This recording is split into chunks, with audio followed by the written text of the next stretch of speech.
Welcome to the Doc G Show, a radio show cluster. Without further ado, critics have said he has the face for radio and a voice for silent films.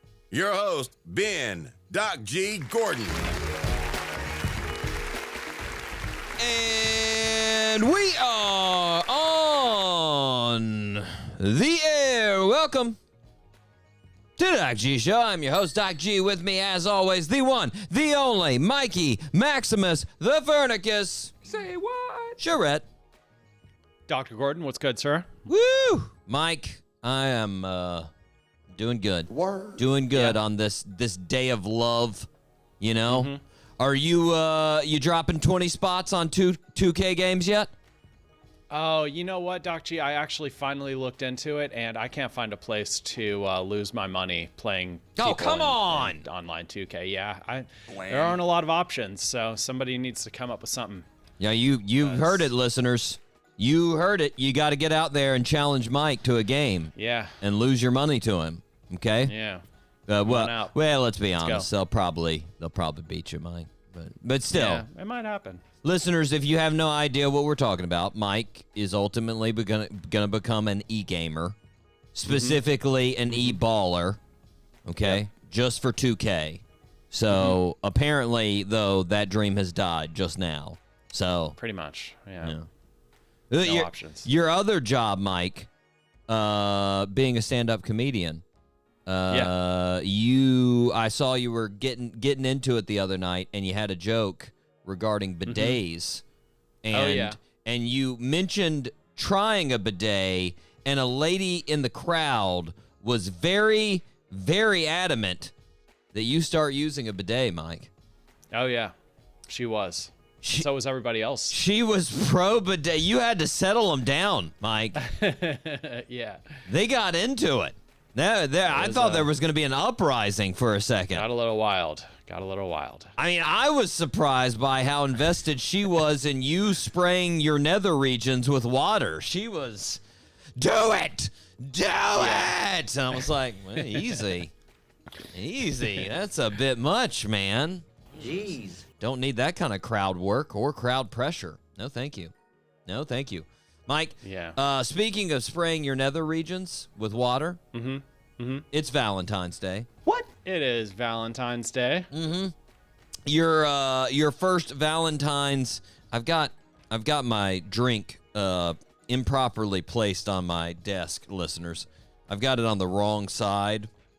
So I've got to go the dangerous side. Yeah, well, I've got to go close to electronic side. I've got to go through the mic stand. It's okay. But over here, I've just got too many wires. I'm being an idiot. I'm going to try to put it there. That might work. Listeners, I'm sure you were invested in where I was putting my glass. I'm glad I could bring that to you. But Mike, it is Valentine's Day, and this is your first Valentine's Day as a married man. Yes. It is. Does that mean you no longer have to celebrate this holiday? Or does that mean you have to celebrate it harder? Which one? Yeah, I don't think I have to do anything now. Nice. I've already done the ultimate Valentine's That's true. Day present. You already did the maximum, and now you go to the minimum. That's good. I don't need to prove myself. Mike, just to let you know and the listeners know, you guys are my Valentines. So there you go. Yeah. So true. Yeah. Historically, has your wife expected a celebration of Valentine's Day? Like, I mean, as a dating couple, were you guys, did you do Valentine's things? I mean, I wouldn't expect that she would just be like, hey, do something for me, Ed. But like, did you back in the day, were you a real romantic type of fella? I get cards and chocolate, and we'll go out to eat. You do the standard. She just wants to go out to eat now. Like, now it's just, let's go to a restaurant. We're going. I like the it. Busiest night of the year. Yeah, that's going to Big Chicken. That's a Shaquille O'Neal. Let's get it. Let's get it. Mike, that's good to know. And since it's Valentine's Day, I thought, what the hey? Let's do a couple of hot takes of history. Just real quick. There we go. You know, just real quick. HTH, HTH.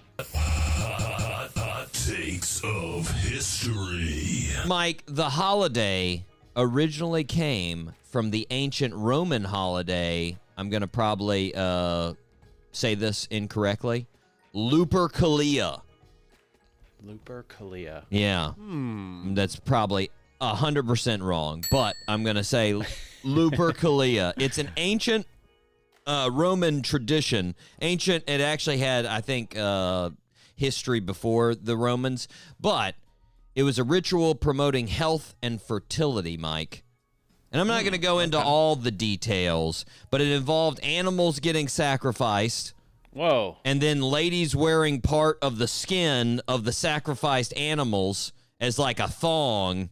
And then folks would slap the ladies to make them more fertile. That's hot. Exactly. Exactly. Nope. Now, I checked with the science team, Mike, and apparently that won't help you get pregnant. But they tried it for hundreds of years. They tried it. Now, here comes another fact. HTH. HTH. Hot takes of history. Mike, like most things, the old Christians came in and ruined the wacky fun celebration of sacrifices and nakedness. They came in and said, no more Lupercalia. Girl, come on. And around 500, the Pope outlawed the festival, Mike. Just took it out. And then by 700, there was the first written record of the Feast of St. Valentine's on February 14th. That's a fact. After that, Mike, nobody was getting naked. Nobody was wearing goatskin thongs. Lame. Lame, Mike. Yeah. HTH. HTH. Hot takes of history. Mike, we can blame the English. Huh? The English of all people for Valentine's Day being associated with showing your affection and expressing love for each other. Okay. That is one thing to expect from the English, Mike. That is the exact opposite of what those people naturally do. They show zero affection at most times in their life. It's so weird. But apparently that's where the flower thing came from. That's where the candy thing came from. That's where Valentine cards became a thing. They did all of that, Mike. Jeez. They did all of that, and they didn't bring back running through the city in goat thongs. Whatever. Whatever, English. HTH. HTH. Hot takes of history. Mike, I'm sure you have you've purchased some Valentine's Day cards in your life. Oh yeah. Lots of them. You remember getting those class box sets back in elementary school? Like with like the cartoon characters. Yeah, and the themes. yeah. Oh yeah. You get like a 40 pack, right? And then you write to each person, and then maybe if you were feeling real rich, you'd get like a piece of candy and throw it in there. That was always good, man. The classy version. You could tell the people in the class that had money because they'd have like stickers or candy with them. Which, again, when you think about it, it's one of those things that you're like, sort of calling out people that are poor in your class that can't like afford those things, and they're just sitting over there with like their homemade Valentine's Day cards, and everybody in the class is like, what is this loser giving me? What is this? Doesn't have Spider-Man on it or anything. Well, that's not cool. But regardless, Mike, we can thank Esther Howland for those cards. Oh. She is the godmother of Valentine's Day cards in America. That's right. After she graduated from Holyoke College, she made a Valentine's card empire in the late 1800s. And she not only did that, but she had like an assembly line to make them faster. So she cut down the price because these used to be really exclusive things. Like back in the 1700s when the English were making these things, they were like $1 a card, which, back then was, $1 billion. $500. Yeah. Yeah, exactly. So, yeah, she streamlined it, and like her cards were like 5 cents a card. Yeah, but they were still classy. They had like lace on them and embroidery, and they were embossed. They were fancy cards, Mike. Okay. Fancy. But sadly, at no point did she wear a goatskin thong. So, still a downer. Still a downer. Early Valentine's Day. Exactly. Listeners, as you can tell, my Valentine's Day will be filled with goatskin thongs. So, you're welcome. Get those pics or it didn't happen, Doc G. Amen. Get ready, Instagram. Guys, go to the Doc G Show Instagram. There's going to be some pics before I get blocked of me in a goat Doc G thong. Show OnlyFans. Here Exactly. we go. Let's go. Valentine's Day special. Everyone is now throwing up. Mike, now that we're romantically charged on HTH, are you ready to fire this show up? Let's fire up the show, Doc G. All 3 engines up and burning. 2, 1, 0, and lift off. Woo! Listeners, we have a fantastic show for you. My goodness. We have this is a true fact, a Rock and Roll Hall of Fame inductee. He's in the Rock and Roll Hall of Fame. Rock and Roll Hall of Fame. I was about to say we had never had that before, but then I had to check. We did. I forgot. Yeah, we have a lot of... Exactly. I forgot about Phil Collin from Def Leppard. How could I do that? He's in the Rock and Roll Hall of Fame. But this man, today, Rock and Roll Hall of Fame, co-founded the band Traffic. This man has recorded music with Paul McCartney, Rolling Stones, Michael Jackson. Wow. David Crosby, Fleetwood and Mac. Fleetwood and Mac. Why did I add and? Fleetwood and Mac. Not just Fleetwood and Mac. Yes. And he has recorded and written songs like Feelin' All Right. This smash hit, if you have heard Feelin' All Right, which almost everyone in the world has heard Feelin' All Right, you can thank Mr. Dave Mason on the show. Exciting. But, Mike, we need to start where we start. Birthday suit. Happy birthday, Mr. President. Mike, you're looking good. 11.5 out of 15. Jeez. Not too bad. That is well over the 60% mark, Mike. Well over the 60. You're cool. 95 out of 165 for your career. Solid.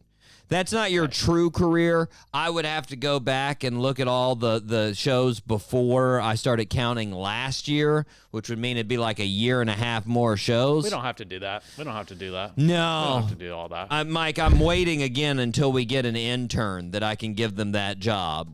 Go back and listen to all the shows. Oh, Jesus, I got to listen to you idiots that much? That's right. That's why you're an intern on this show, you turd. I can't wait for that to happen, Mike. Anyways, Mike, here we go. Here is the condensed clue. I hope you can get this one. Lead singer of a fantastic band that we've had on this show, Matchbox 20. He also... Rob Thomas. Woo! There it is. Let's go. There it is. I didn't even have to get to the solo music of Smooth with Carlos Santana. No way. Born on February 14th in 1972, Mike, in Germany. Didn't know that. Germany. But he moved back to America when he was only 6 months old. And then he actually grew up first in South Carolina, Mike, which I also didn't know. Yeah. Then he moved to Sarasota, and then he started, doing the band thing all across Florida. 1993 was when he formed Tabitha's Secret, which was the precursor to Matchbox 20. Of course, they wrote their debut album, Yourself or Someone Like You, which went on to sell over 14 million copies. Jeez. And then in 1999, he wrote the song Smooth with Carlos Santana. It spent 58 weeks on the Billboard Hot 100. It is the second biggest selling single of all time, Mike. It won 3 Grammys just by itself. Wow. 3 Grammys. And, of course, Matchbox 20 has released 5 albums. They've got singles like Push, 3 a.m., Unwell, If You're Gone, How Far We've Come, She's So Mean. Just jams. Happy birthday, Rob Thomas. Happy birthday. Mike, are you ready to rip some headlines? Let's rip some headlines. It's now time for Rip from the Headlines. Mike, you were at the epicenter there this weekend. You saw it go down, the Super Bowl. Yeah, I did. Well, kind of. Well, yeah, you were in the city. Yeah, I was in the city. And it was pretty nuts, wasn't it? It was actually surprisingly not too bad. Traffic-wise was not that bad. It was pretty backed up on the side roads, around the stadium, of course, but it wasn't really that bad. No. There you go. I'm calling BS on all of the media members that I heard talking about being in Las Vegas and it being nuts. There you go. There's a person that lives there saying you're full of people. No way. Yeah. F1 was way crazier. There you go. Well, they had to close down all kinds of roads, too, with F1. Yeah, okay. Yeah. Regardless, Mike, I don't know if you're aware of this, but this was the most watched program in television history. Yeah, that's crazy. 123 million? 123.4 apparently was the average. Those 400,000 are pretty important. Mike, call me crazy, but I think it would have been helpful for us to have a Doc G Show ad during this program.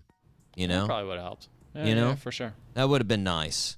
That would have talk about depressing though. How depressing would it have been if we would have made an ad, spent like $6 million on it, and then the next week we get like 100 more listens? Oh, yeah. It didn't really pan out for the $6 million we spent. It's a real downer. Just have to write that off. Yeah, find a tax purpose for this. Mike, just a little perspective though on the Super Bowl.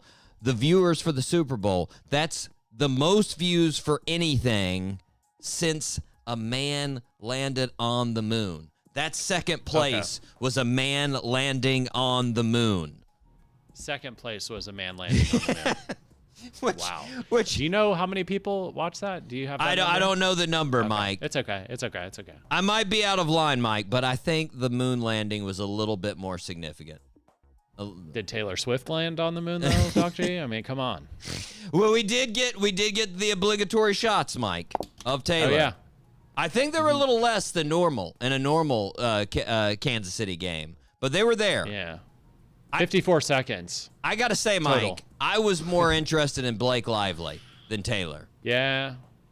I mean, she's looking great, but she's over there looking like she just got off the set of Living Color as a Fly Girl dancer. I don't know what was she wearing? What was that? Listeners, if you're a young buck and you don't know what that was, there was a dance troupe on the show Living Color that would just come out and dance to hip-hop music in between skits. So there you go. That was my reference if you're lost. Yes. Okay. Yes. But, obviously, Mike, you can wear what you want to wear.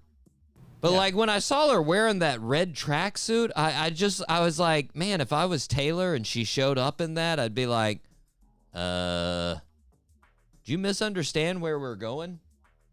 We're not going to a breakdancing tournament in the Bronx in 1986, so might want the gold ropes and your Adidas sweatsuit is not gonna work. Just weird.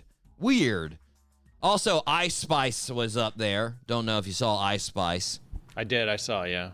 She looked disinterested in 80% of what was going on during the night. Pretty much. Yeah, she didn't care.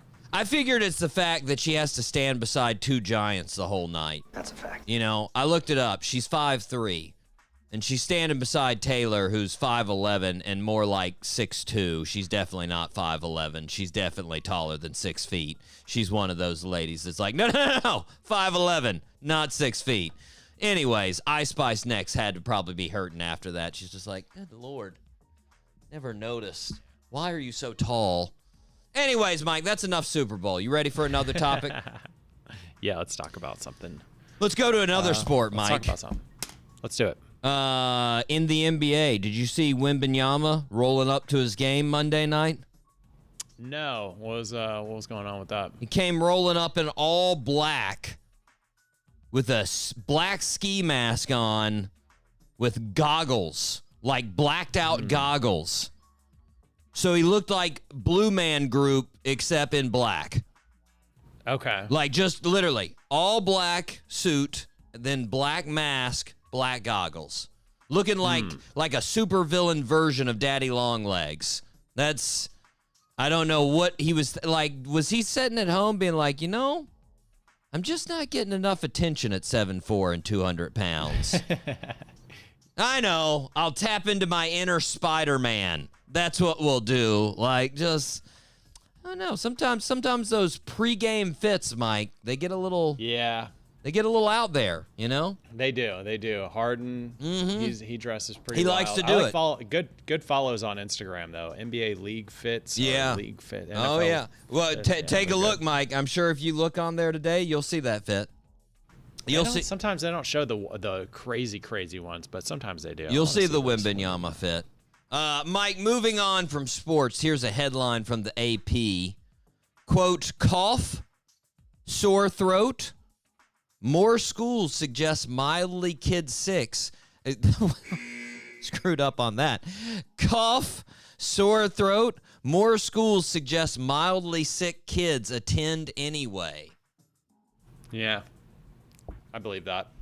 Mike, the article brings up multiple groups that have been urging kids to go to school, and they're trying to do a better job outlining when children should stay at home.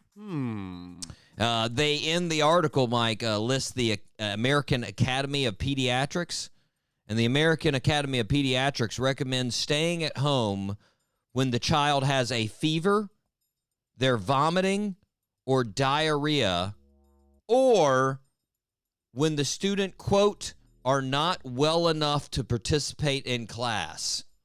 Word. So in other words, Mike, the same as it's for the last 50 years. Then I like how they go to some other school districts, Mike. They go around the country, get a couple other school districts.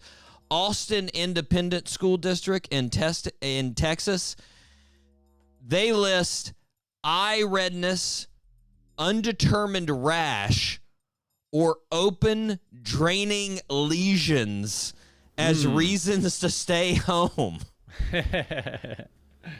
Who has a kid with open draining lesions and is like, you know what? They should be fine.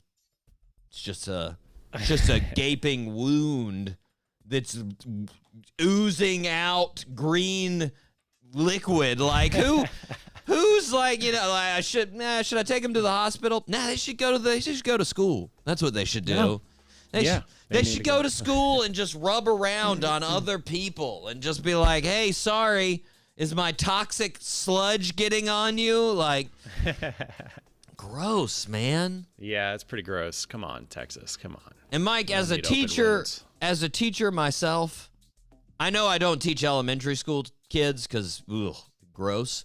But as a teacher, I can tell you, if you have symptoms, any symptoms, if you sneezed once, I don't want you in my class. Do not come. I don't blame you. Yeah. Let's be clear. That's completely for my health. It has nothing to do with you. Don't come into my class. Like, gross. I don't care. Yeah, that would be disgusting. Don't need it. What do you offer, masks in your class? Here's a mask. I would spray them with sanitary, just hand sanitizer until they're just covered in it. Until they're dripping off of their hands. I'll be like, I think that's good. I think we're okay now. Mike, little news out of the music industry. Kanye's album, I don't want to really popularize it because he's a nutbag, but Kanye's album Vultures came out. And Ozzy Osbourne was not a fan, especially of his album release party. Ozzy said this. He went to social media and said, quote, Kanye West asked permission to sample a section of a 1983 live performance of Iron Man from the U.S. festival without vocals and was refused permission because he is an anti-Semite and has caused untold heartache to many. He went ahead and used the sample anyway at his album listening party last night. I want no association with this man! Exclamation point. Yes. Yes. Mike, I love Ozzy. First of all, me too. He's an amazing human being. But I do have to say, do you realize what kind of crazy you have had to have done for Ozzy Osbourne to want no association with you? Yeah, right. It's Ozzy. He's the Prince of Darkness. He is a man that bit a head off of a living dove. A dove. He is a chicken, but yeah. Bat and dove. The bat and dove. The bat was dead. The dove was alive. Oh my gosh. He is a man that has drank a glass of his own pee and then followed that pee up by snorting a line of fire ants. Yeah. That guy said, yeah, you're way too much for me. I'm not going to be associated with you. You have really crossed the line when that happens, Mike. That is your indication. You know what? I should reevaluate my life. I should look into it. Mike, interesting one out of food and beverage. F&B. McDonald's says low-income customers shied away from their restaurants in 2023 as prices increased. The company is focused on bringing those low-income customers back in 2024, Mike. Word. Coincidentally, at Arby's, they're planning on customers to come in 2024. What? So, good for them. Okay. I'm kidding. I like Arby's a lot. If it weren't so unhealthy, I'd eat there every day. But I'm just saying, they don't have nearly as many customers as McDonald's. Mike, in the article, Chris Kemczynski, I think that's how his name is pronounced. He's McDonald's CEO. He said the company has seen a drop in low-income customers after it raised its prices due to inflation. McDonald's estimates menu prices increased by about 10% in 2023 to keep up with rising costs. First of all, Mike, I got to say, Chris, you can cut the bullshit. You weren't keeping up with rising costs. You were getting greedy. Let's be real. Yep. Let's be real. Yep. Second, you estimate menu prices increased by about 10%? You run the company, man. We're not talking about some kind of unattainable numbers. You can go to the beginning of 2023 and to the end and say, how much did this rise? Yeah, this is how much it rose. Not, we're going to guess. It's about 10%. I don't know. Come on. And I couldn't help but notice through this article, Mike, they keep saying they want these customers to come back, but they never actually say the prices are going to get any lower. At one point, Chris says, I think that you're going to see, as you head into 2024, probably more attention to what I would describe as affordability. Yeah, I didn't hear anything about the Big Mac coming down in price. That's what we want, exactly. Chris. That's what we want. That's what we want to know. That's what we want to know. Well, how much is the Big Mac meal? Come on, bring it down. It's not low-income customers. It's people that just don't want to pay $15 for a Big Mac. Exactly. We know it's terrible. We want it for 10. Exactly, Mike. Mike, did you hear about the king's cancer? Yeah, Prince Edward Charles. King Charles. Charles Edward. Remember, the queen died, so he's the king now. Oh, yeah. The king. King. God save the king. King Charles was diagnosed with prostate cancer. Now, first off, most people think he's going to be, fine. They called it pretty soon, Mike. And because of that, I actually saw an article which I was like, you know, it's one of those titles that I was just like, are you telling us anything new? Because the article, Mike, the title is, "The King's Cancer Was Caught Early. His subjects often have to wait months." Yeah. Mike, you're not going to believe this, but apparently when you're the king of a nation and worth billions of dollars, you have a better life than everybody else. What? So true. Weird. That's pretty wild. I'm beginning to rethink my whole viewpoint on monarchies and capitalism. What? Next, they're going to tell me that the royal family got their position by unscrupulous means. Oh, no. Like, what are you talking? Of course. He's the king. What? Bro, come on. Absolutely ridiculous. Mike, did you see Lana Del Rey? Lana Del Rey? No, I don't think She's an interesting character. Yeah. After the Grammys, you know, she was there. She hobnobbed with Taylor. She did not get any of her Grammys. She was nominated, I think, for 4 or 5, and she didn't win any of them. But after that, she went to Instagram where she posted a selfie of herself with a gun and captioned, "Always chilling." That's a fact. Of course, Mike. Yeah. I think we can all agree the one thing we need in this world is more armed people. Thank you, Lana. Thank you. Gosh. So Like- weird. What are you going to shoot somebody since you didn't win a Grammy? What is wrong with you, Lana? Like, I don't know. Do you have any idea who Lana is, Mike? I really don't know. Nothing matches with her music with a gun.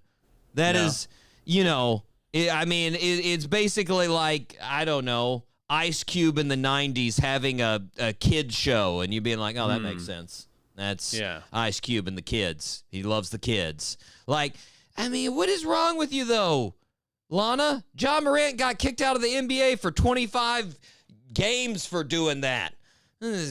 Get out of town here with your handgun. Watching a lot of Britney Spears. She's getting inspired with the Oh, swords. no, don't do it. Don't do it, Lana. Wait, we can bring weapons into social media? No, We that's don't. okay? We don't want to see those right. dead eyes, Lana. We don't want to see the soullessness come out of you. That is no good. Mike, we need to take a break. We are going to be right back. But first, we are going to hear a little bit of traffic right here. We're taking it all the way back. We're hearing Dave at the beginning. This is Dave with his song "Hole in My Shoe" with traffic right here on the Doc G Show.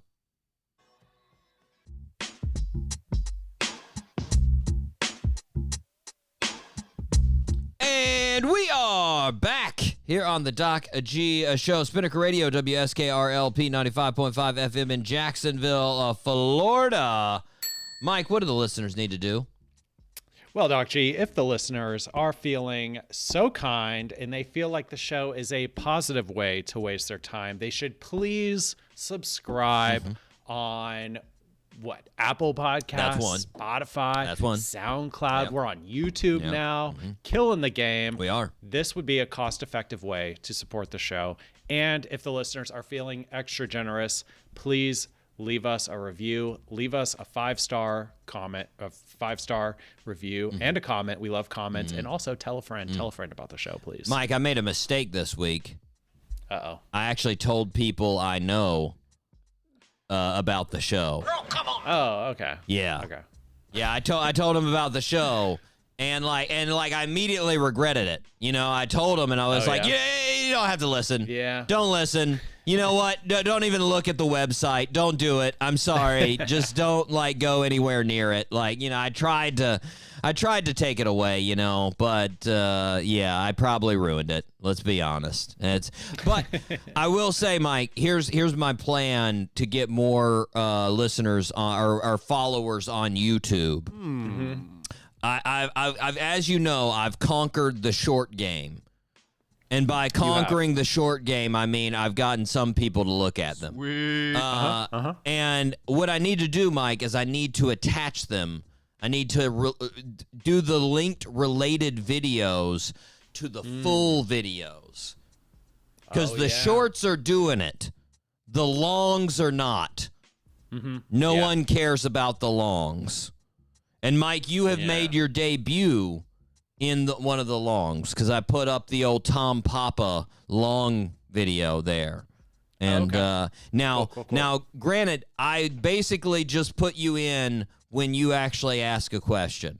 So all of a sudden, you just magically pop up in a circle, and it says Mike Charette, co-host, and then you ask your question, and you're there for a couple of minutes. I thought it was pretty nice. I like the way that it worked out, you know. But nice. So you've made your debut in the Tom Papa interview. It's very lovely. So.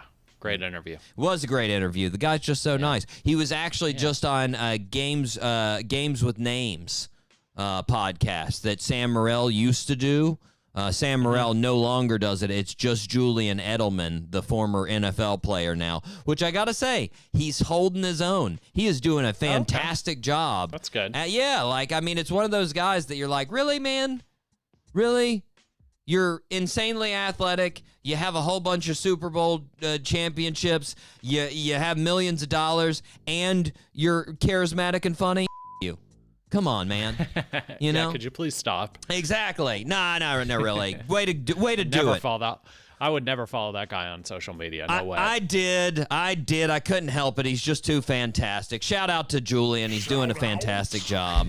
He's doing a fantastic. But the reason I brought it up is because Tom was on there this past week. He did the show. They ate chicken wings, and I was like, I was like, what? I want to eat chicken wings with Tom Papa. That looks awesome. Oh, it's good times. Sure. But Mike, we need to thank the regulars. We need to thank the regular listeners. Here we go. Yes, we do. Shout out Jacksonville, Florida, Columbia, South Carolina, Radford, Virginia, Gainesville, Florida, Frankfurt, Germany, Anoka, Minnesota, Ashburn, Virginia, Piracai, Brazil, San Diego, California, Dublin, Ireland, Boardman, Oregon, Genoa, Italy, Richardson, Texas, Barcelona, Spain, Winfield, West Virginia, Biloxi, Mississippi, Tulsa, Oklahoma, Peoria, Illinois, Katy, Texas, Toms River, New Jersey, Olive Branch, Mississippi, Asheville, North Carolina, Los Angeles, California, Spartanburg, South Carolina, Athens, Georgia, Baton Rouge, Louisiana, Chicago, Illinois, and Boynton, Virginia. Yes. Had a couple of stumbles there, Mike. Couple of stumbles, but you know what? It's all right. Yeah. You know what I was just thinking about, Mike? We haven't talked about in a long time. Jay's chips. Jay's chips. Oh, man, so good. Mike, I tried a weird chip this other like just a couple of days ago. Oh yeah, what was that? Wild chips. Wild chips. Yeah, WILDE chips. They're supposed to be made from chicken and egg whites, and then they have some starch in there too. Huh? But it has way more protein than a normal chip. Oh, okay. And less carbohydrates than a normal chip. And I got to be honest, they were pretty effing good. They were pretty effing good. I had two different flavors. I had the buffalo chicken flavor, and I had the Nashville hot chicken flavor, and both of them, money. Delicious. Okay. Yeah. Wait, so the chips are made out of chicken, or? Yeah. Supposedly made out of chicken, like I said, egg whites, and then they're supposed to have bone broth in there as well. I think it's all bull.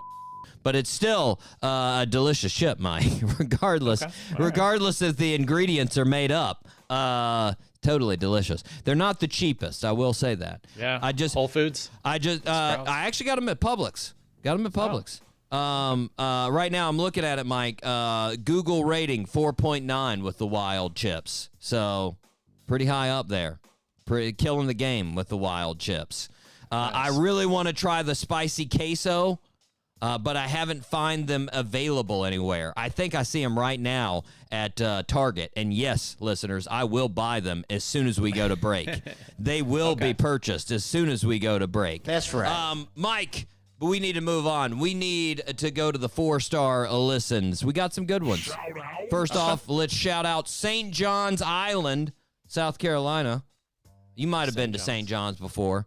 It's literally right beside Charleston. I know you've been to Charleston before. It's right there. Mountain View, California. Shout out to those guys. Fort Lauderdale. Fort Lauderdale gets a couple more listens, Mike. 2 more weeks. They're on the regulars. Regulars. Yeah, Fort Lauderdale. Home of a lot of cool things. Yeah. I'm not going to mention any of those things because I can't think of them right now. But I got one. Elbow Room. Elbow Room on the beach. Getting it done. Such a good spot. You know, Las Olas, just in general. The whole street. The Floridian. Got some killer blueberry pancakes. My goodness, the blueberry pancakes. They're I haven't had a blueberry pancake since I was there because you know what? I was like, they'll be ruined if I have them anywhere else. Yeah. Next, shout out to Atlanta, Georgia.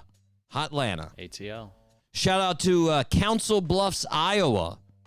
They've been getting it in. They haven't had it in consecutively, but they've been getting it in. So shout out to Council Bluffs. Shout out to Denver, Colorado. Shout out to Wausau, Wisconsin. Yeah. Shout out to St. Louis, Missouri. Shout out to Mettmann, Germany. Shout out to Grand Junction, Colorado. Shout out to Cochabamba, Bolivia. Yeah. And I got to say, Mike, I look up Cochabamba, catching my eye. You know, I think I might have missed that when I was looking for my winter getaway. Should have gone with Cochabamba. 75 to 80 degrees year round. I wouldn't even have to leave. Amazing. Yeah, I wouldn't even have to leave that place. Just year round. It sounds great. The only downside is it's like at 8,000 feet elevation. I would definitely have to do some adjusting, Mike. I don't think I'd do so well at first. There would be lots of vomiting, lots of altitude sickness, and people would be like, "It's 8,000?" Yeah, that's the thing. People would be like, "It's only 8,000 feet," and I'd be like, "I'm a lightweight. Let me adjust below you." sea level. Yeah, let me adjust you. I'm from oxygen-rich environments. Floridia. Yes, come on. Mike, last on the list, Paradise, Canada. Paradise, Canada. I gotta be honest, not really paradise. No offense, Paradise. The most northern city in Canada. It's in Newfoundland, Mike. Newfoundland, and it looks like it is in danger of breaking off into the icy Atlantic. It is just up there on the edge of the earth. And I mean, no offense, Paradise. I want you guys to keep listening, but I would instantly die if I came to your location. Instantly. I am not made out of the hardy stock you guys are. No way. No way. You'd be like, here, have some clam chowder. I don't know why. Maybe they're just bumping off of Maine. But regardless, no. But anyways, thanks for the listens, guys. We appreciate it. Speaking of listens, Mike, new category, real quick. Top 5 countries that have listened this week to the Doc G Show, excluding the U.S. Here we go. Okay. Shout out to Spain. Shout out to Ukraine. Shout out to Brazil. Shout out to Canada. Shout out to Germany. Top 5 countries outside of the U.S. right there, guys. Thank you. Yeah, we appreciate it. And look at the United Kingdom not getting on that list. Come on, Brits. What are you doing, man? On. Also, Ireland. You say nice things. Yeah, I thought our incessant talking about your horrible weather would get you on here. Come on, and your guys. King's cancer. Exactly. Mike, we got to move on real quick before the break. Fun facts you didn't know you needed to know and probably don't. There we go. Mike, I've only got a couple of them, so I'm just going to knock them out. First one, history of skyscrapers. We were talking about skyscrapers. Yep. The Great Pyramid.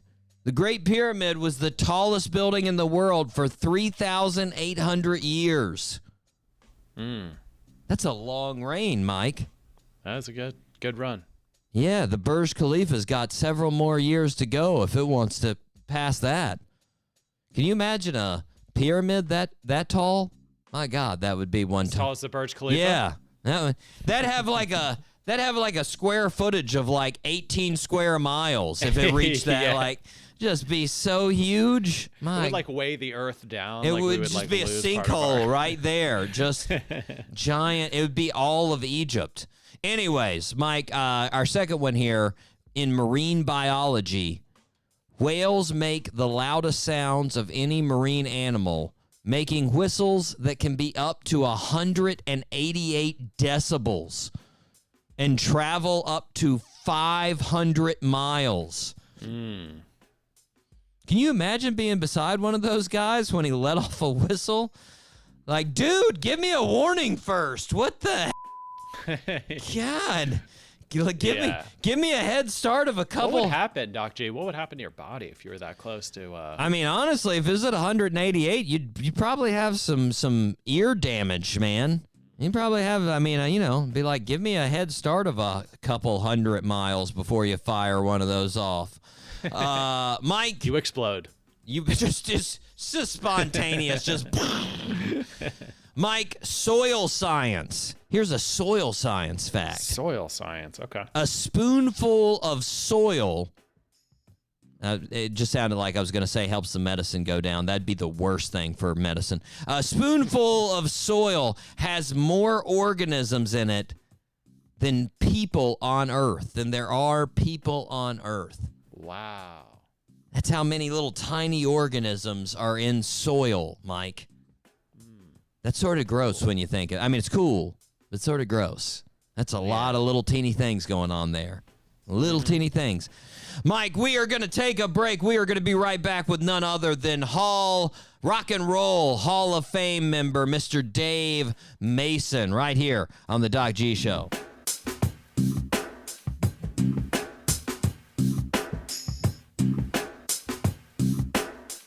This is 95.5 Spinnaker Radio.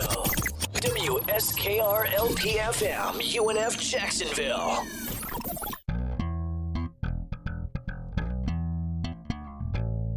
Hey, what's up? This Rock Montana. This Mucho Yellow. And this Rockin' Yellow. And you're listening to Doc G Show from 803 to 904. The best show on the radio. You dig?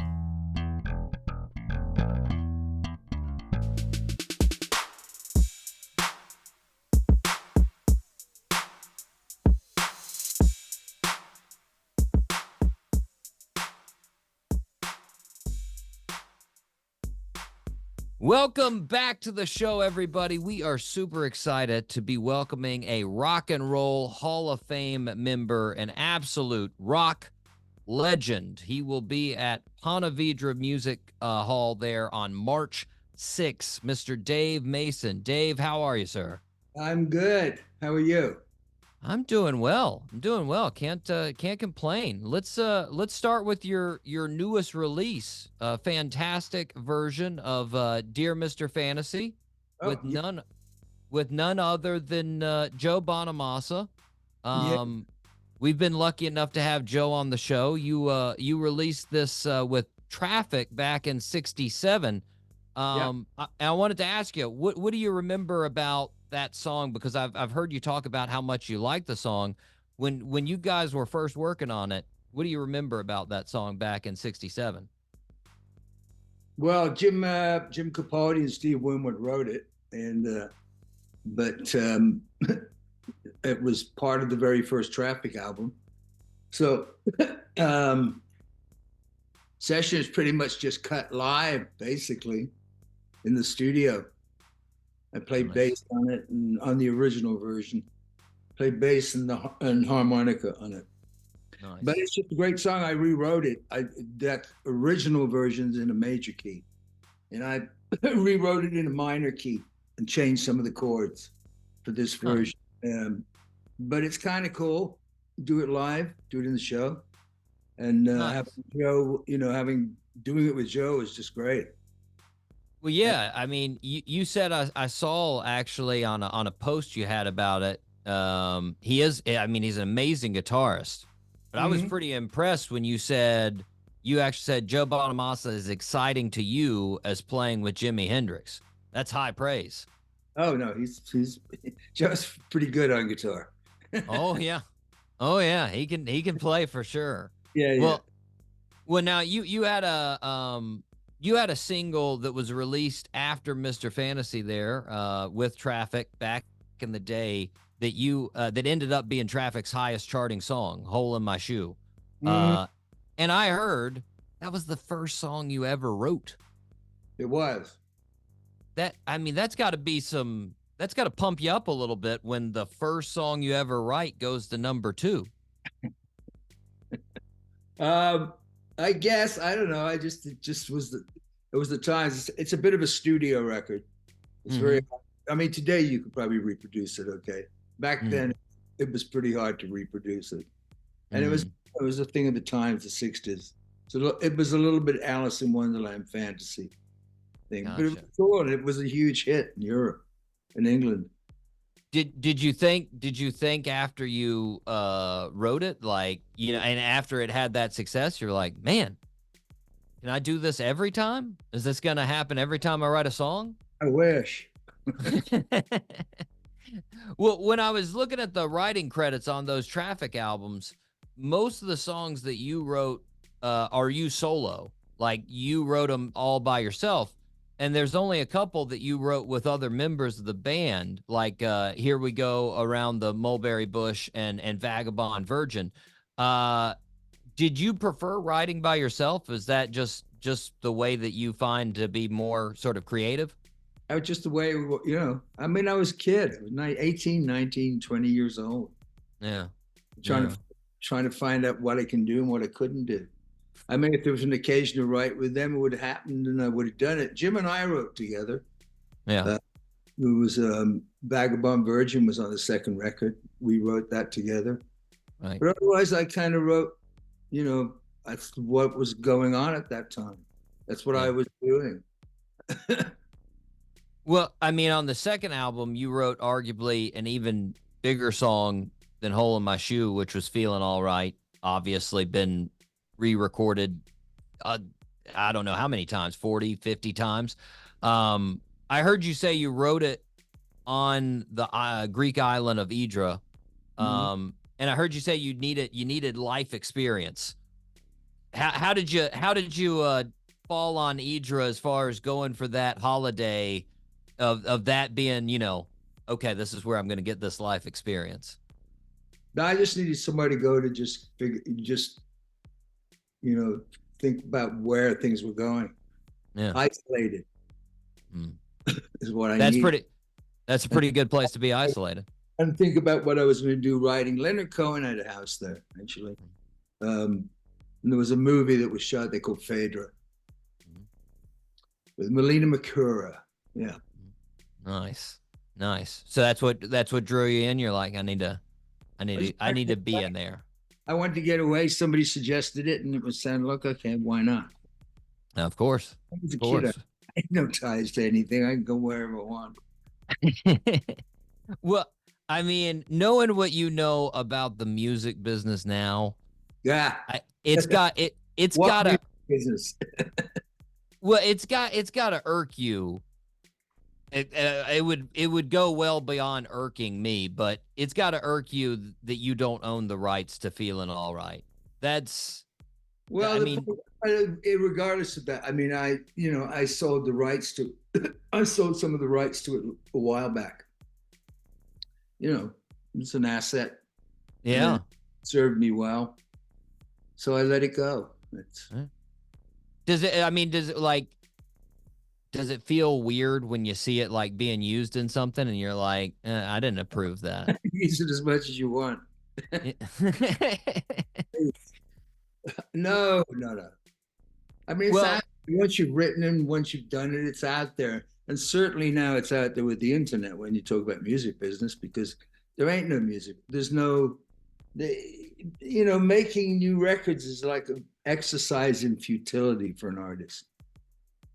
You know, being rewarded for his work, because there isn't any. Right. I mean, it's gone. A whole part of the writer artist's work is gone and out there in the internet. Yeah, it's zeros and ones. So putting a record out and trying to, you know, as part of your living. In other words, if you want to stay and write and do stuff. I mean, for writers and everybody, it's like I said, the road's the only thing left. Live is where it's at, you know, until they AI that and figure that out. But I can't see that ever happening, frankly. you've made the road your home. That's for sure. You have done that. There is no option at this point, for anybody, any artist. I mean, any young artist or whatever. This is it. This been doing it since I was 16. So yeah. Well, to go back a little bit again there. You were only in Traffic a couple of years. Was it apparent when you guys got together, you were in that cottage, was it apparent that you were like, this may result in some really great stuff, but at the same time, I don't think this is going to last too long? No, I mean, I knew it was going to be somewhat successful. It had to be that Winwood was in it. Yeah. I mean, it's with Spencer Davis. Yeah. Pretty much, I mean, I sang on 3 of their records. Yeah. So, it was guaranteed some sort of success. I mean, as a member being part of something like that, I had to, I didn't want to write on just what his thing was. I was trying to find out what I can do. How can I add to this whole thing? Yeah. That was how I saw it. And whether it was going to go on, I didn't see any reason why it couldn't have gone on in any number of ways as a unit to come back together, go do solo albums if you wanted to, but always have somewhat of a unit to come back to, but this just didn't work out. The whole story is in the book, which is coming out in May. Yeah. Called Only You Know and I Know. Well, I was gonna bring that book up. You wrote it with Chris Epting, and I've heard you mention before the music is just a part of the memoir. What got you, what got you wanting to write the book? I got badgered into it. I didn't want to. It's the last thing in the world I'd do if I was left to my own devices. I said, just fans for years. Yeah. And then finally the wife, and then that was it. But anyway, it happened that Chris turned up somewhere, which wasn't so much the writing, is that when it comes to dates and times and places and specifics, unless I'm talking to you or another interviewer, I'm not really going back to the past at all. Right. In my life. Yeah. So Chris Epting turned up at a gig and he just said, I really want to do this. I said, well, okay, if you can do all the facts and finding and all that stuff too, so I know where, what, and when. Yeah. And that's how it worked. And it was great. Chris has been great for all that. Otherwise, I wouldn't have. If I'd have kept a diary, it would have been fine, but I didn't. What once you actually started writing it, was there direction you wanted to go with it as far as or were you just like, all right, well, I'll just start from the beginning and come up till now? Pretty much. I mean, it's just a lot. It's just as much that I could put in, look into. This is my life up till now, basically. Yeah. And here are the things that happened. Nice. Here's the highlights. Here's the lowlights. Here's the it's someone's story. But the point about it is that I've been fortunate in that I've played with a lot of great artists. But not only that, I happen to have played on what became significant tunes from each artist. Yeah. So, yeah. It's just the way it worked out. Nice. Well, I mean, some of those highlights, I've heard you talk before about the early days in London. And you've given so many times stories about Hendrix when interviewers ask you about Hendrix and the Stones and the Beatles and Clapton, and hearing those stories now when you talk about going into those semi-private clubs. It sounds like some insane rock and roll Hall of Fame mixer, but I'm guessing it was one of those things that at the time it didn't really seem crazy. Back then, I'm guessing when you were in those clubs, you weren't going, Mike, there's so much talent in these rooms. Were you thinking that, or was it just a normal, let's go hang out, play some music? Pretty much just to go somewhere, hang out. There were, basically places to go that you knew you weren't going to be that you weren't going to be hassled or bothered, that you could, that's why they were, some of them were private, some were semi-private clubs, but they were small, and they were, a lot of it was them knowing you. Gotcha. So it was places where we could sort of go hang without getting, hey. Well, having that type of interaction, I mean, that's where, I've heard you talk about, like, that's where a lot of those opportunities came up. That's where, playing with Hendrix came up. That's where playing with the Stones came up. The only place that reminds me of that I've ever heard from other artists as far as that much collaboration in one place is in the scene of Southern California at the end of the 60s and into the 70s, which you were a part of too. And I was wondering, there was that, but also New York early on. Yeah. Steve Paul had a club. I think one night there was Hendrix and Dylan were jamming. I was down there. That was always a great place, little tiny place in the basement. There was lots of stuff going on everywhere in the 60s. Okay. Did you see any of that? Like when you moved to Southern California, did you get any of that same vibe when you moved there, as far as like sort of that collaborative? Because I mean, you made an album there with Cass. Did you? I mean, Cass, because that was somebody introduced me to her, and it happened there was a couple that I knew from England really well that were living there. They'd moved over here, and they were living at Cass's. It was like, oh my God, what are you doing? So that's, I was pretty much spent the time going to visit them, and out of it just got to know Cass. Yeah. Well, that's how that happened. But yeah, coming to, I mean, LA was, I knew Graham from the Hollies was here, and he was just starting with Crosby, Stills, and Nash. So there were 2 or 3 people, and then I played with joined Delaney and Bonnie. Played guitar with them for about a year and a half. And they had a huge hit with my song "Only You Know and I Know." Well, when you went to California, I heard, that Graham was one of the major sort of pesterers, sort of trying to get you to come out there, to move out there. No. No? But how was it just on your own that you wanted to go out to California? Yeah, I mean, I just was up, but the traffic was over, and I was just going to come, and I figured I'll come to where all this music started. Nice. So come to America. Now, did you hang out with Graham a lot when you first moved to California? A few times. Yeah. He was busy starting on that band. Yeah. So his thing.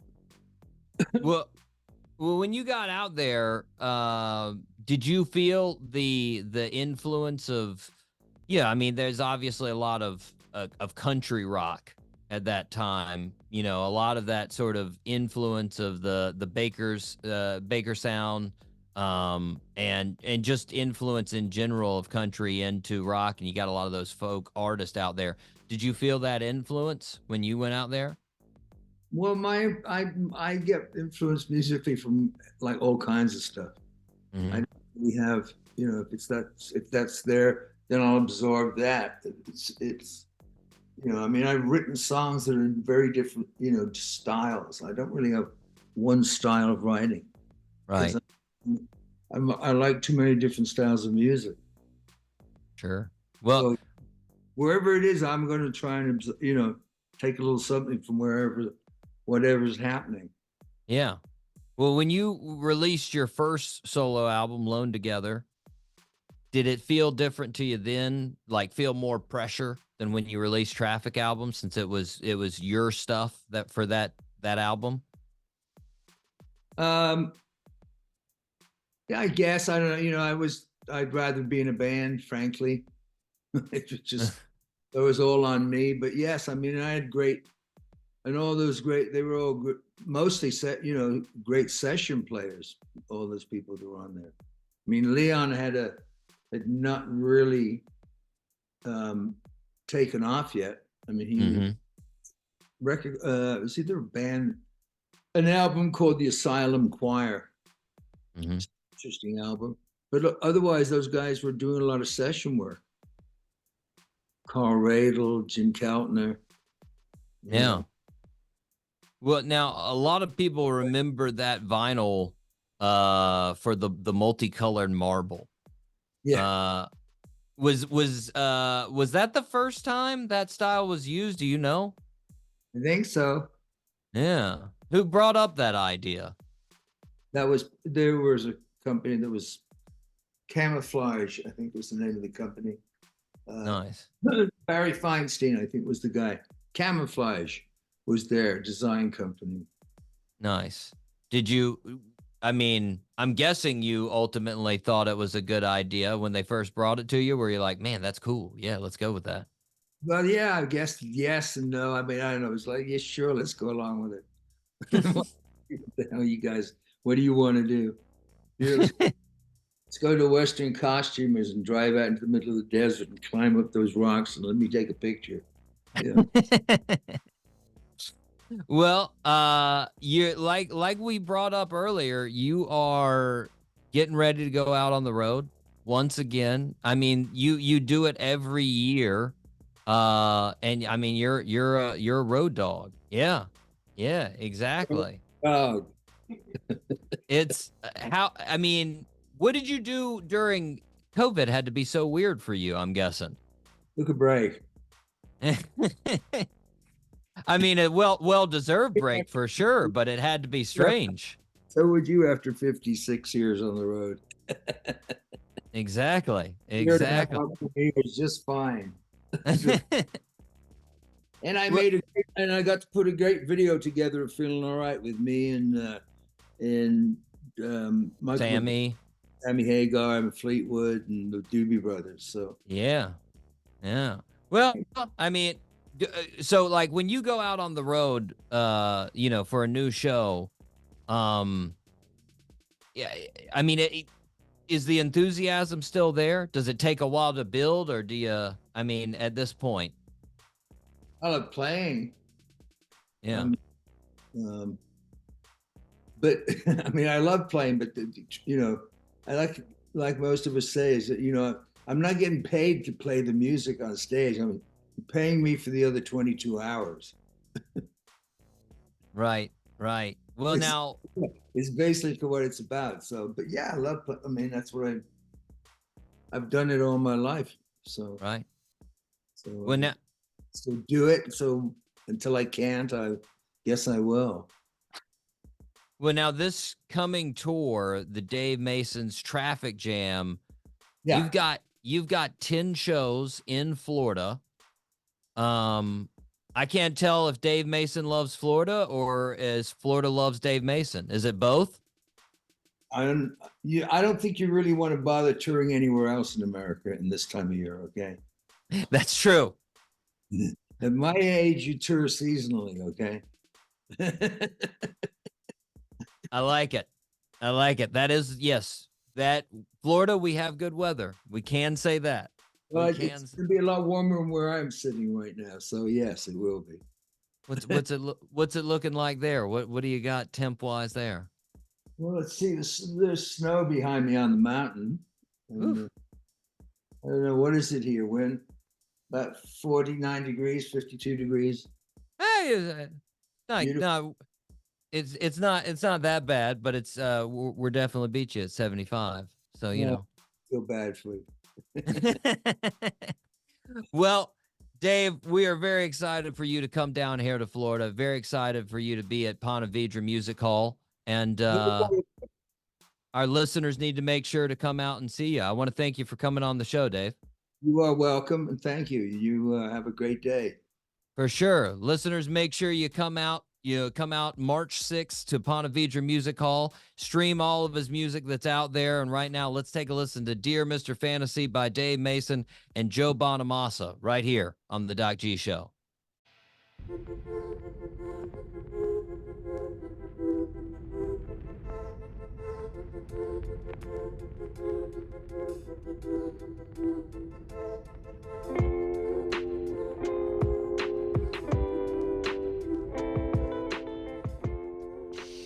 And we are back here on the Doc G Show. Dave Mason, Mike, my goodness.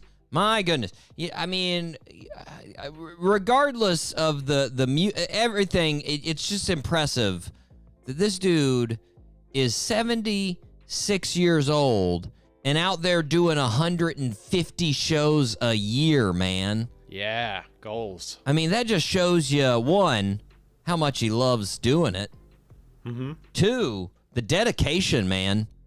Dedication. After like 3 shows, I'd be like, can we go back home?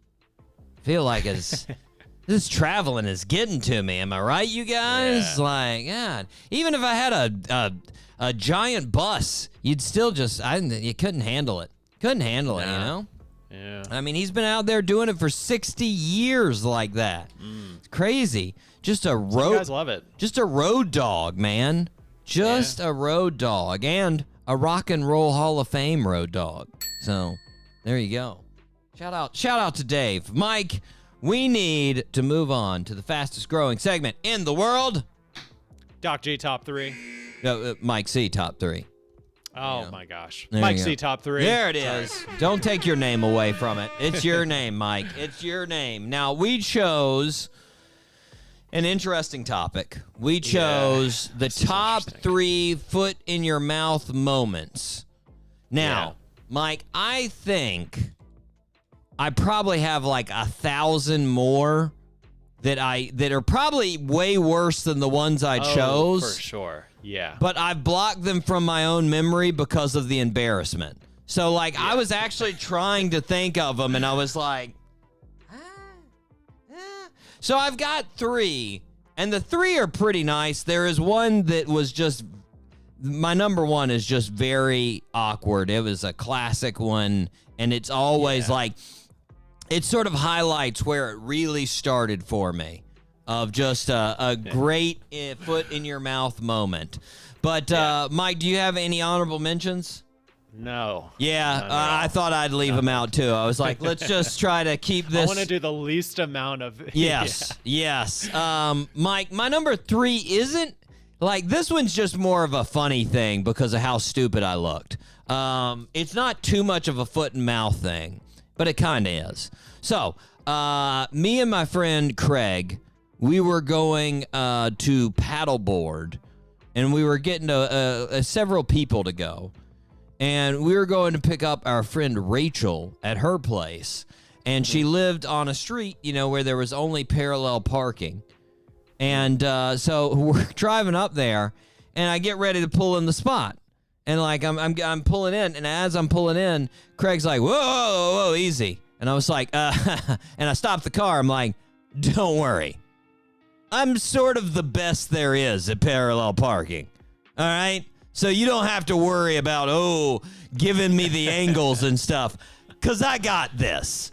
And famous last words. Of course, I go into the spot, back up, and not in the backup, but I'm pulling forward to try to get as close as I can to the car in front and just slam right into it.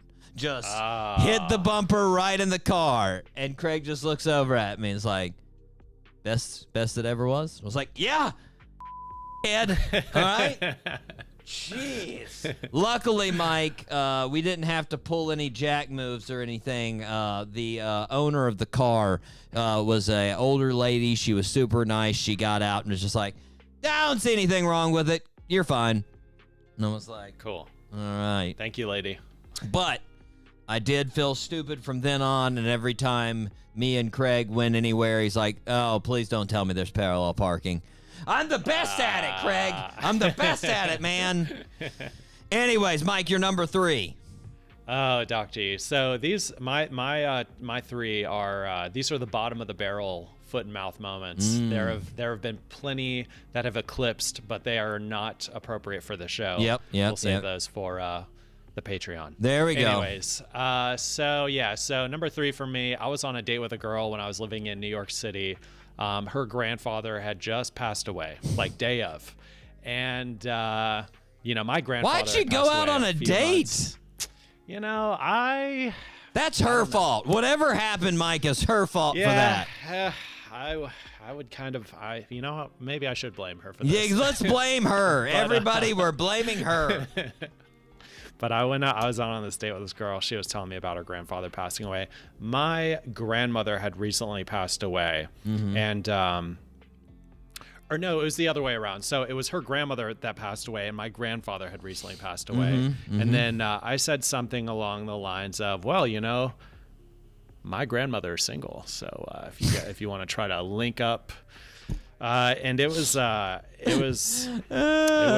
she was laughing, but then also crying at the same time. Yeah. And it was so bad. Went as well as you would think it would, listeners. That was how well that one went. It was just a joke, but that was the last joke she would ever hear from me. In your head, you saw that going a lot better. Better. It was terrible. It was terrible. I would see that going well, too. I think I would have gone with that joke if I were you. And I would be sitting in the same situation as you, Mike. So, yeah. Yeah. Mike, a little bit on the same line, except this wasn't a joke. This was just me being stupid. So, right when I first got to graduate school, me and my friend Brad, we there's like a graduate student party. And they invite everybody. And so, me and Brad go to this party. And I'm telling Brad, I'm like, all right, we got to get the hottest ladies in this party. Word. We got to zero in on them. Me and you, wingman, we're going to kill it. So we come into this party. There's this girl across the way, probably the most attractive girl in the room. And I'm like, don't worry, Brad. I see target numero uno. We're going for it. So I go over there. I try to segue myself into the conversation, right? And somebody's saying something about how they're going to take a trip to Myrtle Beach, the old dirty Myrtle. And I'm like, oh, my God. Myrtle Beach, it's so skanky, right? Say what? It's like the skankiest place ever. You know what? The only skankier place on the whole eastern seaboard is the Jersey Shore. Like, that's got to be the skankiest place ever. And, of course, the girl is like, I'm from the Jersey Shore. I was like, nice to meet you. I really like the place you live. It's a lovely, lovely place. Needless to say, Mike, she ended up hating me for the rest of the grad school, and totally makes sense. And I totally understand. She also ended up marrying Brad. So there you go. Brad ended up there. Yeah. So that's awesome. It was all because of me, right? Yeah, you look so terrible. Exactly. Exactly. If I wouldn't have done that, never got together. Anyways, Mike, you're number 2. All right, so my number 2, so I was freshly back from failing at New York City, trying to live there. I was totally broke and had no job. And I went to apply for a job at Universal Studios. And I got to the second part of the interview. Manager comes over, and it's a manager that I used to have at a restaurant in Disney, and he fired me. Oh. And so he sits down. We get into the interview, and it seems like he doesn't recognize me. Oh. So of course, you know what? I'm going to bring it upon myself. I'm going to Don't do it, Mike. Hey, don't you remember firing me? So I said this, and it got really uncomfortable, and the interview ended pretty quickly after that, and then that was it. Mike. So yeah. I would have. I mean, I wish I would have been there, sort of stepbrother style, so I could have leaned in and been like, "Don't bring up being fired by him, Mike. Don't do it. That's just wait until you get the job at least. Come on, man." Yeah, that was a bad move. Yeah, it was not good. I don't know why I said that. How much longer? I thought it'd be a bonding moment. I thought this would be something we would bond over. Hey, you've already fired me. No, come on, we can start fresh. No. How long did it take you to get a job after that, Mike? Huh. I don't know. It wasn't that long. I think I picked one up pretty quickly. You know, it's restaurant gigs. So 2-3 years. It was fine. Mike, my number one. And like I said, this is one that this one sort of started it all. Not started it all, because I definitely did some foot and mouth when I was like in elementary school and middle school. But this was classic. So this is in high school. We were having a field trip. And the field trip started in the second part of the day. So we had like the first like 3 classes, and then we went on the field trip. And so in the first couple of classes, this girl, Whitney, in my class, she had broken up with her boyfriend.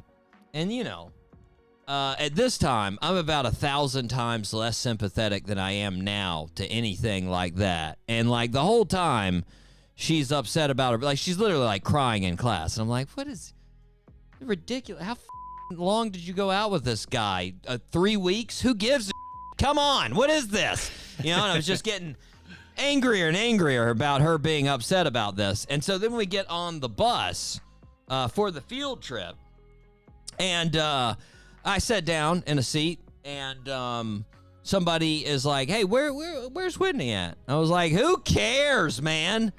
She's been crying about that boyfriend. I hope the guy's dead. Who cares? Good Lord. I go on this super long tirade about how just horrible their relationship was. No one cares. No one is interested. And she was annoying to everyone in every single class.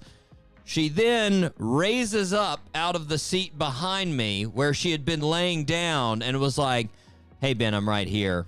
Thanks for all of that. And I was just like, oh, yeah, I'm not a fan of what you, yeah, okay. Anyways, and then we didn't really talk for like a week, 2 weeks after that. It was very, don't worry, we smoothed it over after that. Yeah. I think she realized it was pointless. She's married now and has like 5 kids, so it doesn't matter anyways. Oh, that's great. I exaggerated. It's not 5, it's like 2, I think. But still. That's the same. Yeah, it's the same. It's the same. Mike, you're number 1. My number 1, I switched it up last minute because you actually reminded me of another terrible thing that I said to a girl. Nice. This was at 5 years old, kindergarten. I've brought this name up on the show. You always blur it out, but her name is Brittany. Yes.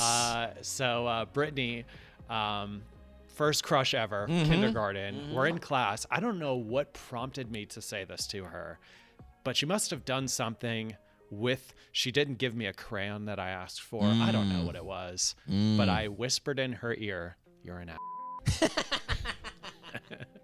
And I didn't like instantly realize that was a bad idea, but she got up, she told the teacher. And did she start crying? I don't know if she was crying or not, but I was sent to ISS same day. Kindergarten. I had a kid start crying because I called him a in 3rd grade. Ah, nice. I called the kid a he started crying. I got sent to the principal's office, and then at the principal's office, the kid was there, and he started crying, recounting the story to the principal, and was no. He called me the D word, and I was like, I did not use I don't know what, and then he's like, what did you say? I was like, that's offensive? We can't say that? What is this? Right? It was very upsetting. But yeah, the curse words back in the day, Mike. I love my gosh. I love how you whispered it. That's my favorite part. Yeah. You went in, you're an asshole. I could just see tiny Mike Charette going over to her ear. Hey, You suck. I want to kill you.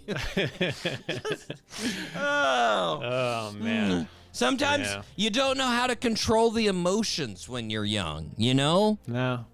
You don't know how to do it. And you don't know, like, really, if you recounted that as a youngster, you would have actually been like, the reason I'm doing this is because I like you, Brittany. Yeah, it was a term of endearment. I don't know how to control my feelings. But regardless, Mike, that was good. That was good. Mike, what's our topic for next week? How about top 3 jobs you would have other than your own? Okay. All right. We can do it. All right. We can do it. All right, cool. I'm going to have to think about this one. I think your job may be, well, if I wouldn't my pants as a stand-up comedian, it might be up there. Like, if I put it up there as far as actually doing good at it, I would want it up there. But that would mean I'd have to be good at it. But, yeah, okay. I'm thinking of some. I think I've at least got 2. I know at least 2 that would be up there. Okay. All right. That's it, listeners. Make sure you get yours down. Top 3 jobs that are not your own. I've got a feeling there's some people out there that have some jobs that are like anything. The list is way longer than 3, man. Mike, we are going to move on. We got 2 birthday suits. I'm not confident with either. Do you want the historical figure? Or do you want the political / billionaire? Political billionaire. Okay. Probably won't get that one and the other one. This one. Born on February 14th in Boston, Massachusetts, he's most famous for being New York City's mayor for 11 years and being the 7th richest man in the world. He also has a television and a radio channel. Well, multiple television channels and radio channels. Initials? MB. And I don't know if this will help you or not, but the year he was born was 1942, and the years that he was mayor were 2002 to 2013. Yeah, I don't know. You're gonna know the name when I say it. Michael Bloomberg. Michael Bloomberg. Okay, I was gonna guess Michael, but then that last name I was not so sure of. But hey. Yeah. You probably had the other. You probably had the other mayor in your head of Bill de Blasio. Would be my guess. I don't know. Rudy Giuliani. Or one way back there. Oh, Rudy. Yeah. But yeah, let's see. Michael Bloomberg, who is worth a mere $96 billion now. $96 billion. Oh, sorry. Wow. I owe 94.5. Let's not get crazy. Oh, my gosh. Yeah, he's ranked as 7th on the Forbes list of billionaires. That is wild. Doc G, I mean, tell me if I'm wrong here. You will. But, like, in 2000, what was it, like, the richest guy? Wasn't it, like, Bill Gates? I think he only had, like, $5 billion. We have had some, not that low, but we have had some extreme inflation in the richest people in the world. Yes. Wow. Yes. Okay. Yeah. It has skyrocketed in the last 20 years. I'd like to say it was like a big thing. Let's just I'm gonna Google real quick here. Bill Gates worth in 2005. 46.5 billion in 2005. Wow. Okay. Yeah. So yeah, we've definitely had some real inflation over the years, considering that, Bezos and Musk are now like 300-some billion dollars. Insane. Absolutely nuts. Regardless, Mike, okay, let's try to get a 2 for 3. We don't want to get down to 1 for 3. That's not a good week. That is not a good week. Here we go. Our birthday suit wearer is perhaps one of the most known civil rights activists after the Civil War. You got me his biography signed by David Blight. Oh my gosh.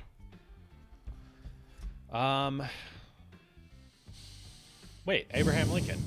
No. Can't believe it. Something Jackson, right? No. I'm off. It's okay, Doc G. I'll take the L. I'm going to give you the initials. Let's see if you can get the initials. FD. Frederick Douglass. There it is. There it is. I can't believe I bought the book. I have two of them. You did buy the book. You did. I bought a book and a speech. You did buy the book. Wow. Frederick Douglass, man. Just an absolute legend. He didn't know his exact birth date because he was born into slavery, so they just didn't even care. But since his mom called him her little Valentine, he chose to celebrate his birthday on February 14th. So that's when we celebrate it. So there we go. But our birthday suit wearer escaped from slavery around the age of 20. After escaping slavery, our birthday suit wearer became a staunch abolitionist and activist. He came out with his autobiography in 1845. In 1855, he released another book called My Bondage and My Freedom. Our birthday suit wearer worked closely with the administrations of Lincoln and Grant and many other presidents to ensure equality for all. When working on drafting laws for equality, he was quoted as saying, quote, "I would unite with anybody to do right and with nobody to do wrong." Such a good quote. Such a good quote. Our birthday suit wearer is thought as one of the leading Americans coming out of the Civil War and is a monumental figure in history. Mr. Frederick Douglass. Yes, indeed. Fantastic, man. Just fantastic. Such a good orator. Such a good writer. My gosh. What's an orator? What is that? Speaker. Okay. Speaker. Like just amazing at giving speeches. Regardless, man, happy birthday to Frederick Douglass. Mike, you were 1.5 out of 3, so 50er. 50er. I can't believe it. Frederick Douglass. That's a low one for me, Doc G. I can't believe I missed that one. Sadly, I think that's your lowest of the year. I don't think you had any ones so far this year. So 1.5. Let's try to next week, Mike. We'll pick it up. Mike, next week, huge guest, very exciting guest. We've got none other than Sully Erna from Godsmack on Legendary. the show. Very exciting. Very exciting. Listeners, we've already recorded the interview, and I'll let you know. I was very sad when I thought he was eating a DoubleTree cookie, and he told me that they had graduated from DoubleTrees, and I was like, DoubleTree's pretty nice there. All right, Sully? It's a pretty quality hotel. But nonetheless, me and Mike got to see him enjoy a delicious cookie. He was just eating a cookie right there, and I was like, well, way to not bring any for others. Okay, I know this is a online interview, but you could still offer. I'm just saying. Seriously. Regardless, Mike, it is a fantastic interview. I'm very excited for you guys to listen, and just the fact that we got the lead singer of Godsmack on our show, effing amazing, just crazy. But Mike, we need to wrap up the show for this week. I have been your host, Doc G. With me, as always, the one, the only, Mikey Maximus, the Fernicus Charette. Always a pleasure, Doc G. Thank you so much for having me on the show. Of course. And until next week, zip it up and zip it out. Zippity-doo-dah.